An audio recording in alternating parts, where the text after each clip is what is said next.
You are the three-eyed raven, no? I didn't have time to learn. I can't control anything. You must learn to control it before the Night King comes. Drink. One way or another, he will find his way to the world of men. And when he does, you will be there waiting for him. And you will be ready. Welcome back for another character breakdown video. I am here with my good friend GrayArea, and today we are going to talk about Bran Stark. In my opinion, he is one of the hardest characters to predict for because I feel like his story can go in so many different directions, but we're going to do our best. Alright, Gray, when Season 8 begins and we see Bran Stark again for the first time after he just witnessed the wall come crashing down, what do you think he does first? First, I think he falls out of his wheelchair. No. Sorry. No, really, I'm sorry. That was not nice. No, I really think he's gonna be scared and he's gonna want to tell everyone, like, this is happening. The Night King has crossed the wall. I feel like he might send ravens to everyone, like send every raven they have. I can't wait to see Daenerys' reaction when she sees the Night King pulled that damn dragon out of that lake. Oh my gosh, yeah, because she doesn't even know. No, man, none of them know. They assume the dragon just went underwater. Do you think Bran's gonna tell them or they're gonna see it? I'm kind of thinking when Jon arrives at White Harbor, word might already be there that the wall fell and the Night King's coming. And I'm hoping that kind of speeds Jon up to get his ass up north quick. Because Jon was on the boat still when the wall fell. So by the time Jon gets to White Harbor, news might already be spread throughout the realm. That, like, it's gonna be crazy. Like, I'm real interested to see what Bran's part to play is in this. Bran can warg ravens, right? Yeah. So Bran could possibly carry something to Jon while he's still on the ship, like, you got to get here now. That's true. And they could just jump on the dragons if they're nearby. Yeah, that's a very good point. Bran could have, the Maester write a note, stick it in that raven, and Bran could fly the raven to Jon at top speed and get word to Jon fast within a day. Yeah. Yeah. And get there a lot faster. Is Bran going to have time to even talk to Jon about his true parents when Jon's going to be busy trying to stop the Night King from, tearing down Winterfell? I don't think so. When do you think that plays out? I think that happens near the end of the season. Like, first of all, I don't think Jon dies, so I think Jon finds out very after. So I think there's this battle. Once that's taken care of, Bran might set straight Jon with his parentage. The only way I could see Bran telling Jon about his parentage is if he needs to know who he is in order to defeat the Night King. If he is the prince that was promised, because in my opinion, Jon is ice and fire. Daenerys is just fire. Jon is ice and fire. And I feel like the visions that Bran was shown by the three-eyed raven, that seemed to be most important were the hold the door thing, Jon's parentage, and the creation of the White Walkers. So we know the hold the door thing was important because that's how Bran escaped the cave. And we know the Night King creation was important because we needed to know what they were and who they are and all of that and who created them. But why did we need to know who Jon's parentage? Why did Bran need to know that? Yeah, and it has to be important because, the main part of this story is built on who Jon is and who his parents were. It is the Song of Ice and Fire, and it's one of the biggest revelations, so it's got to be important to the end. And that was what Bran was shown. Bran was shown that, and he needed to see that. I remember, they didn't let him see it right away. Yeah, he held him back. And he had to go back and see it because he was like, I need to see everything. The three-eyed raven said, that's enough for today. And Bran wanted to follow him, and he said, no, that's enough. Yeah. Who Jon is important. So he may learn that straight away. That's going to fuck him up. That's why I wanted to initially ask that, because does he want to tell Jon that right away when the army of the dead are coming? Like, does he want to hit Jon with that big news when he knows he needs to stop the Night King first? Like, that's a big thing to learn when your mind needs to be focused on stopping these guys first. Yeah, Bran might tell him in a way where it was like, they knew you had to be born, so they gave their lives, like Lyanna and Rhaegar. So, and they knew the risk.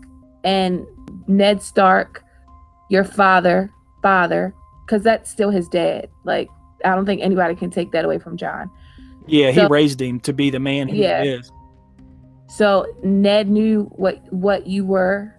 He raised you as his own. He raised you how, as a Northman, you're a Northman, you're a Stark. He's gonna hit Jon with that same line that Jon hit Theon with. When Jon told Theon, you're a Greyjoy. Yeah. He's gonna say you're a Targaryen. Yeah, that was definitely foreshadowing Jon coming to terms with that about himself. Exactly. Because Jon right now thinks that Rhaegar kidnapped his Aunt Lyanna and killed her. When technically they were in love, they got married. You're not a bastard. You're not any of that. And Bran has to reveal all that. And Sam's going to have to help as well. Do you think, like, after he gets word out about the Night King bringing down the wall and coming further south, do you think Bran will continue to track the Night King by using birds so he can kind of let everybody know where he's at all times? Yeah, I do. I do think that Bran is gonna, and he could also use the trees. If you look at the opener of season 7, it looks like Bran is warged into one of those whites. The giant. It looks like it could be just cut like that, but it really looks like Bran is warged into the eye of one of those giants. Holy shit.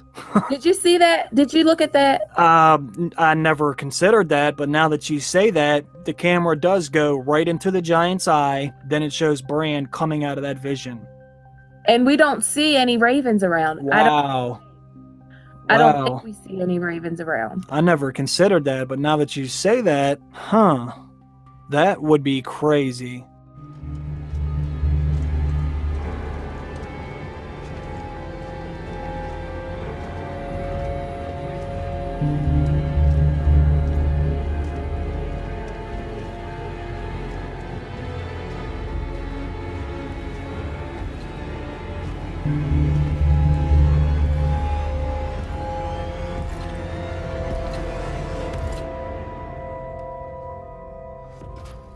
Yeah, so if Bran can warg a white, he can conspicuously be with the army. Now, it may have just been cut like that because the next time we see the Night King on the march, he's in ravens and he's not warged into a white at that point. Yeah, and if you could warg into a white, why wouldn't you just do that every time?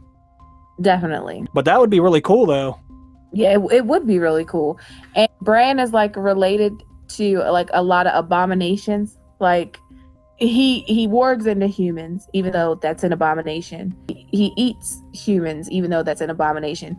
So I would think that warging the dead would be an abomination as well. Uh-huh. He does all those things that are forbidden that you're not supposed to do. He does them. Staying on that same topic, do you think Bran will warg anything in the future to help during the war? See, I am not sure. Let me tell you. Let me explain this real quick. So he's the three-eyed raven now. So I don't know what his actual abilities are. Does he still warg into things? I think mainly he wargs into crows or ravens. That's what he wargs into, ravens. So I would think like maybe he could do some scouting stuff. Maybe he could do like the Ravens were helpful, I think, to Sam and to Cold Hands in the books, but to Sam on the show when they killed the White Walker, I think all those ravens that were there at that time were Blood Raven related. So that's, I feel like he has a part to play. I don't know what it is, but when Benjen sends him back across the wall, Benjen says the Night King is coming and you will be waiting for him. So it's definitely to me, the hero of the story, or the Bran, has a really big part to play. Yeah, and that's actually one of my notes I have written down. I literally have written here, Benjen said he would be ready. How? Right. Well, I mean, that's like a big line. Like, yeah. I mean, and that has to do with the end game. You know, that what Benjen said, like Benjen knew, and Bran doesn't know yet. So it must be Bran. There's something that Bran still needs to learn that's going to get him ready. And then when Bran is ready, that's how he's going to be able to stop the Night King. But, you know, then the $1 million question is, how will he be ready, or what will he learn that will get him ready? Yeah, and that is the $1 million question. And I don't think we have enough information to really know that right now. But I can speculate that I think Bran's major role is like a messenger role, because that's what ravens are. Ravens are messengers. And yeah, three-eyed raven. So his role is to tell someone else what they need to do or relay information. Yeah. And it doesn't seem like a heroic thing, but if you think about it, like Sam goes to the Citadel and he finds information on how to kill the White Walkers or what to do. Like when Sam sent Jon the Raven, like all this dragon glasses at Dragonstone, when he sent that to Jon, like, let's just say that dragon glass becomes the thing that stops the Night King from advancing at all, then Sam would be looked at as the hero. So if Bran telling Jon, you know, this is what you need to do, this is what was done before you, this is what was done for you to do this is what you have to do, that would mean that Bran is the actual orchestrator of whatever happens. The information Sam finds out and the information Bran finds out is just as important as what Jon is going to do on the battlefield. And exactly. I think when it comes to Bran, the information he needs to learn to be ready for the Night King, like Benjen said, I think Sam is going to play a role in that, with helping Bran find and understand what it is he needs to basically go back and see that's going to help them. Because we know Gilly was looking at a book called The Long Night, and Sam was definitely focusing on that book that was locked up in the Citadel that had the phases of the moon and stuff like that in it. Yep.